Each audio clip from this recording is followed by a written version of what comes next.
Kisah perjalanan baginda Rasulullah SAW ke Taif.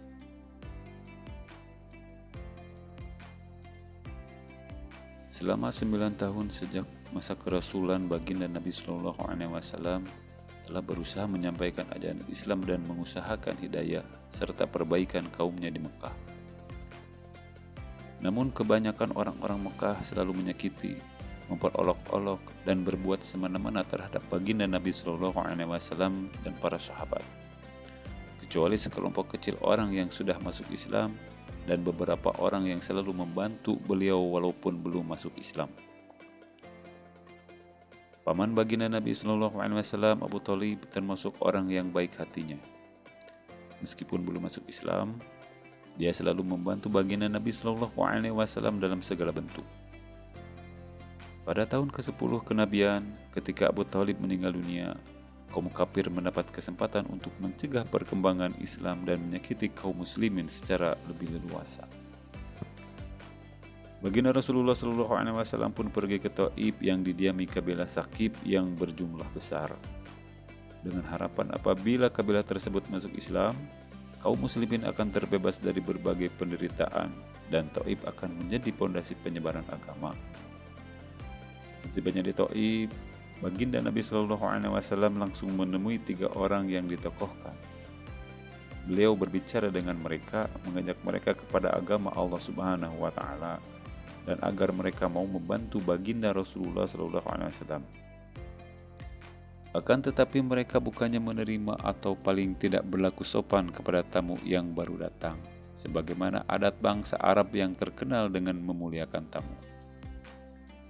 Bahkan mereka tanpa basa-basi menyebut beliau dengan sikap dan akhlak yang sangat buruk.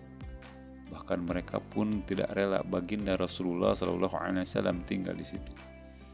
Padahal orang yang dianggap sebagai tokoh seharusnya berbicara dengan sopan dan berakhlak yang mulia.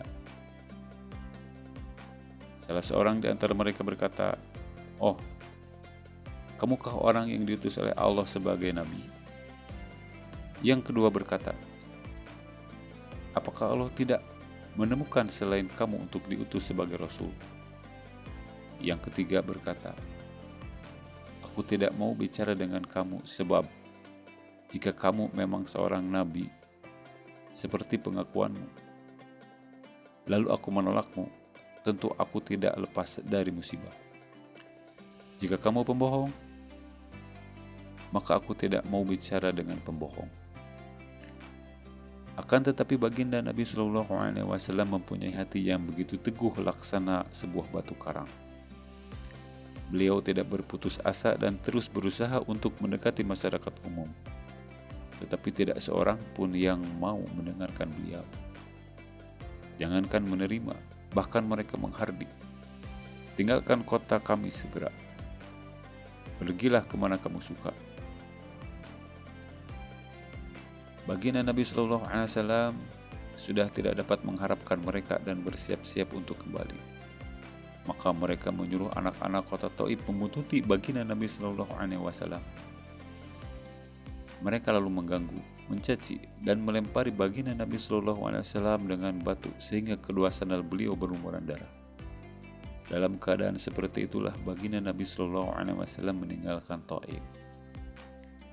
Di tengah perjalanan, tatkala sudah merasa aman dari gangguan anak-anak nakal itu, beliau berdoa kepada Allah Subhanahu wa Ta'ala,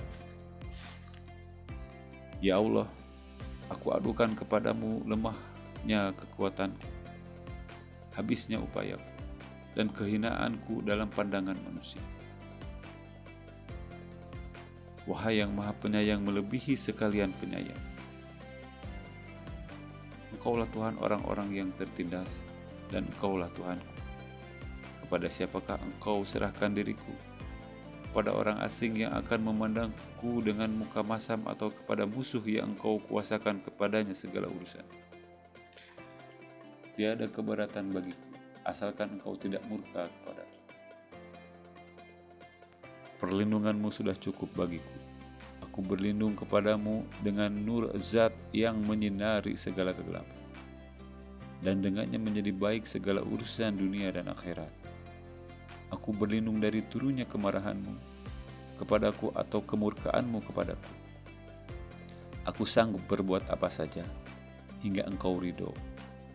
Tiada daya dan upaya melainkan denganmu.